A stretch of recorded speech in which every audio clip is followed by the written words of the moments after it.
right, listen, I've got some incredible financial strategies we're gonna share with you. So what I want you to do is turn to whomever is sitting next to you and just apologize for all the brain matter that's going to splatter all over the place, because we're going to blow your mind. It's going to be awesome.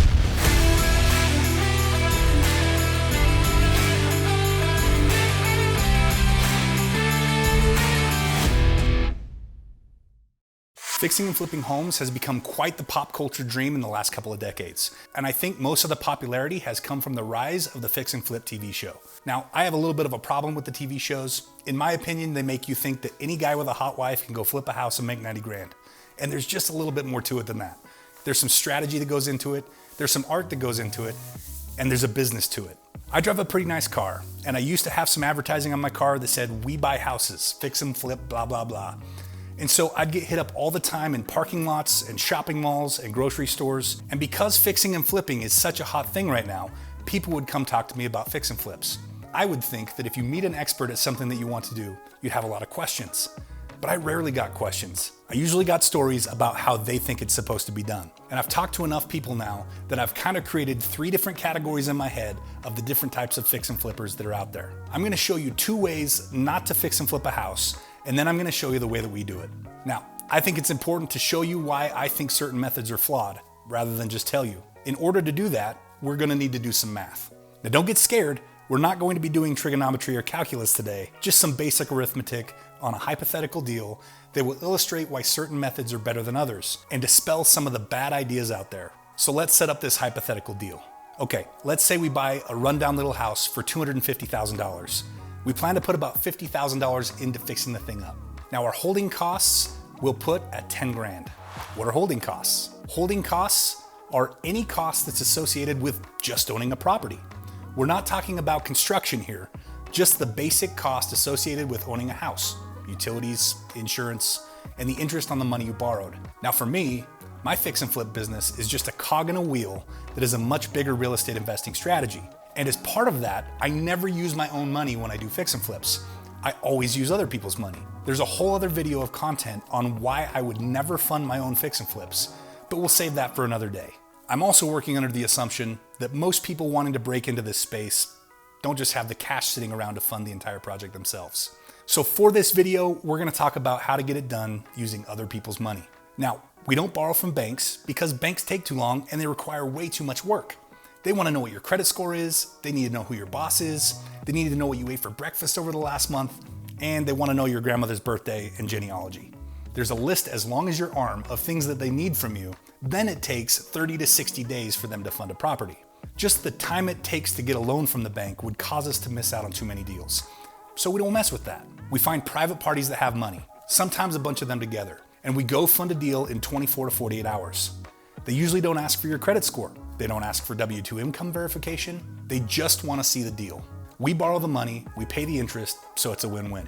Let's say our projected selling costs on this example house are $25,000. That includes some marketing costs and possibly some real estate agent fees. So all in on this property, we're at $335,000, and our after repair value, or we use the acronym ARV, is $380,000. That's what we would plan to sell this property for. Let's say it takes us about 120 days or 4 months from buy to sell to do this project. The profit is projected at $45,000. With me so far? Now, if $45,000 for 4 months of work excites you, you're in the right place. Especially knowing that if you do it right, this model is scalable, meaning you can duplicate it and start doing multiple deals at a time. Excited? Okay, well, let's jump in. Let's talk about the 3 different types of investors that I mentioned earlier. Okay, so the first type of investor is probably the most common type of investor I come across. In fact, maybe some of you came to this video with this idea about how to do fix and flips. And if you did, don't be offended by what I'm gonna say. Just learn from it. Let's call this first type of real estate investor the move-in investor. This is the person that looks at this deal and says, wow, you've got a really good deal here. You're gonna make a lot of profit, but you know what? I could make more. You're spending a lot of money on that remodel, and I bet most of it's labor. I would just move into it and work on it in my spare time. Now, I don't like that strategy for a couple of reasons. Let's try an experiment. Go home to your significant other tonight and say, babe, we've got a new business model. We're gonna move into one of these and we're going to work on it while we live there. We're gonna live there for about 4 months, and just as it's starting to get pretty, We're gonna sell it and we're gonna move into another one of these. What do you think? Look, I don't care if you're single, the idea of moving every 4 months is a little bit crazy. It may happen once or twice, but by the time you get to your third, fourth, or fifth property, the timeline's just gonna stretch out. I see it all the time.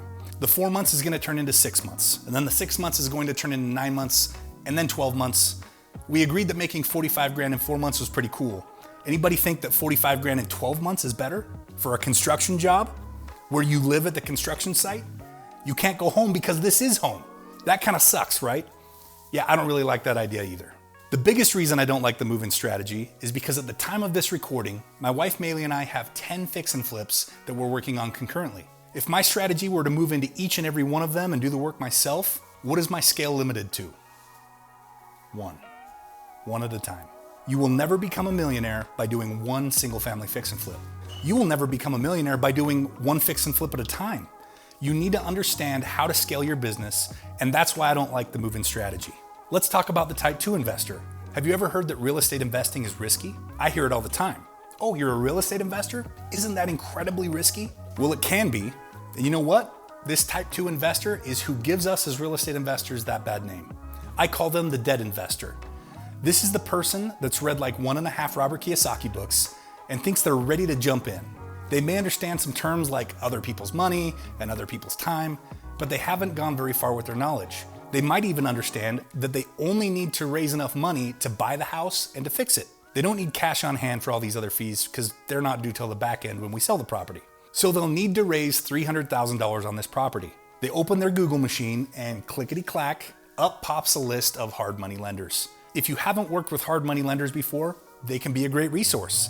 But let me tell you what kind of terms they give you.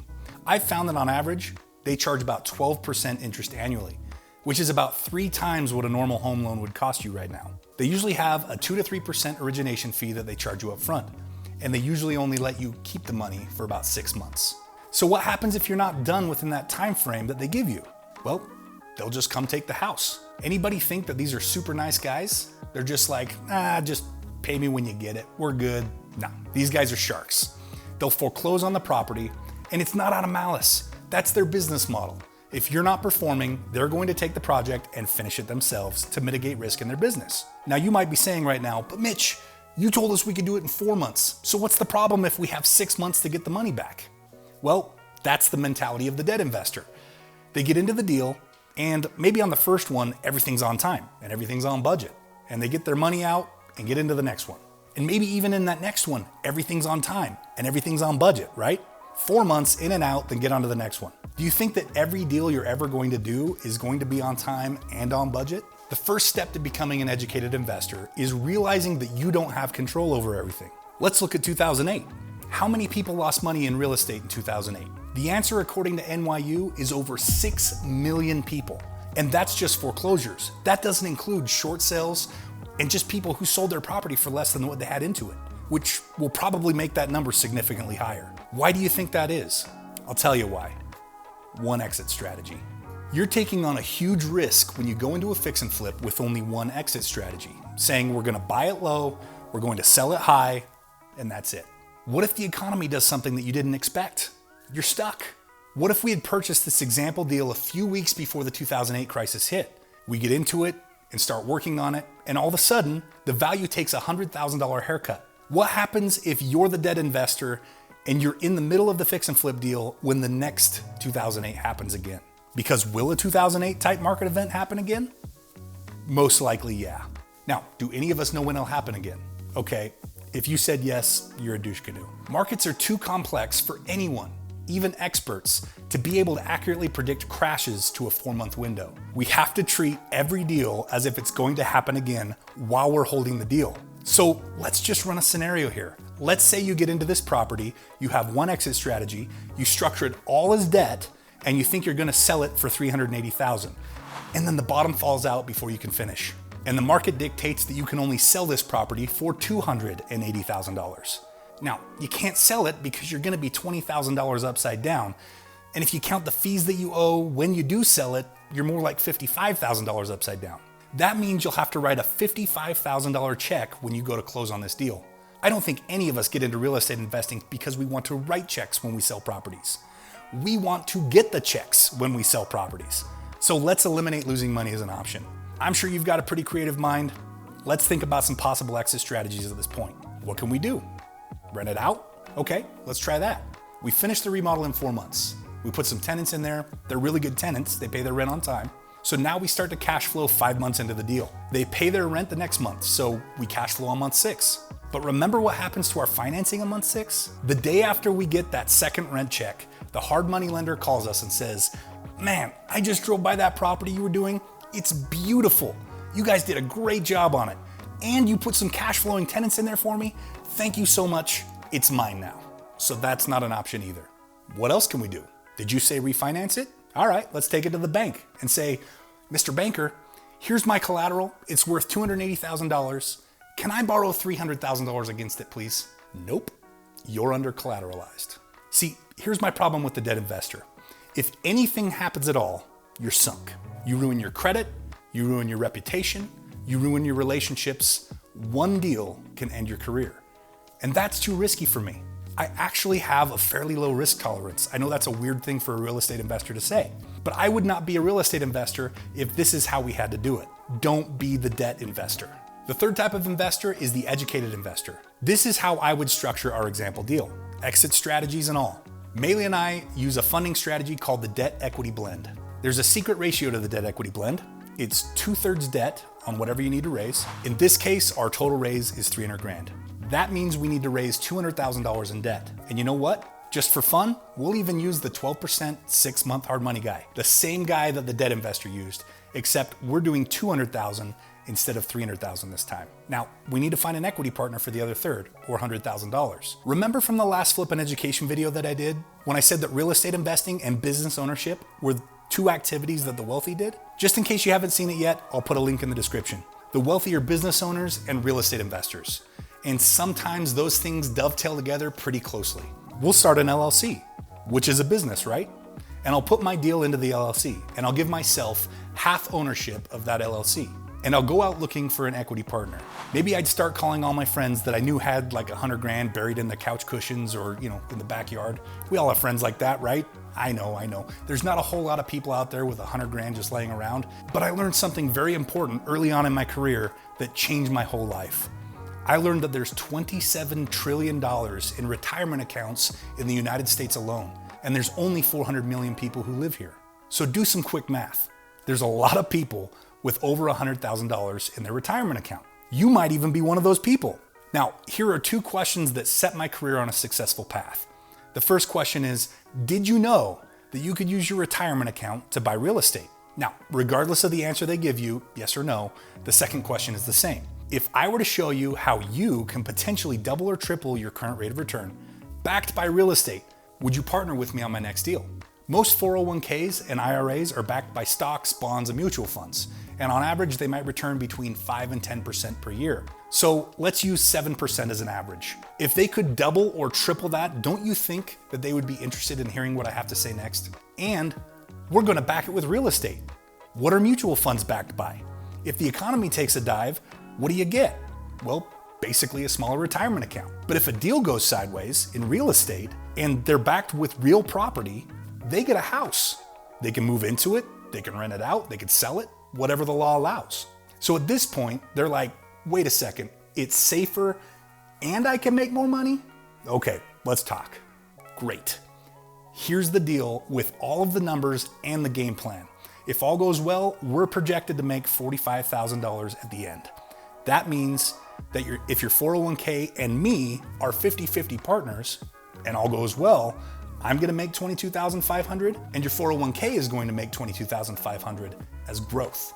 Now, let's run some quick math here. They put in $100,000, they got it back at the end of the deal, plus another $22,500. That means their rate of return is 22.5%. Is that good? Yeah, that's pretty good.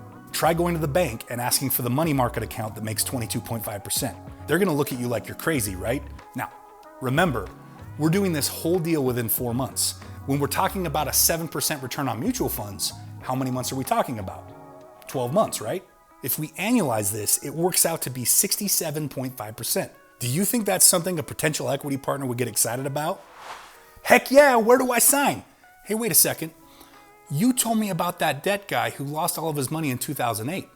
What happens if 2008 hits again while we're holding this asset? I'm sure glad you asked. Let's run through the scenario real quick. Let's say 2008 hits again and this house takes a $100,000 haircut. Can't sell it without losing money, but because of the debt equity blend, we can now refinance it into a 30-year mortgage. It wasn't possible when we had $300,000 in debt and only a $280,000 value on the house. But now we have $200,000 in debt against the property. We can take our $280,000 asset down to the bank and say, Mr. Banker, here's $280,000 worth of real estate. Can I borrow 200 grand against it? He's gonna look at it and see $80,000 in equity position on the $280,000 house and say, heck yeah. I know, that's a lot of heck yeahs. Actual number of heck yeahs you get may vary. So we refinance out of the 12% 6-month hard money guy and replace him with a 30-year mortgage. Now what can we do? Rent it out. Think about this. We've got a monthly payment based on a $200,000 mortgage, and our house is valued at $280,000. We can rent it out based on that value of $280,000. So we get cash flow every month for as long as it takes for the value to come back so that we can sell it and make our profit that we originally planned on, even if it takes 10 years. My equity partner and I are going to split the cash flow every single month. That's right. The equity partner was a partner in a fix and flip before. Now he's a partner in a rental. He's part owner in the project, so he pivots with us. So we're gonna split that cash flow 50-50 every single month. His retirement account is making money while all of his buddies who left their money in their 401k indexed in mutual funds are losing in a bad market. When the value of the property comes back, we sell it. He makes $22,500 and I make $22,500. Worst case scenario, he makes more money. So if you were one of the people that said real estate investing felt risky before, doesn't it seem a lot less risky now? What's interesting is when knowledge increases, behavior changes. Now, I want to talk about one of my favorite topics in the whole world. Let's talk about me for a second. How much money did I put into this deal? Zero. And I got $22,500 profit from it. What's my rate of return? I feel like a third grader when I say this.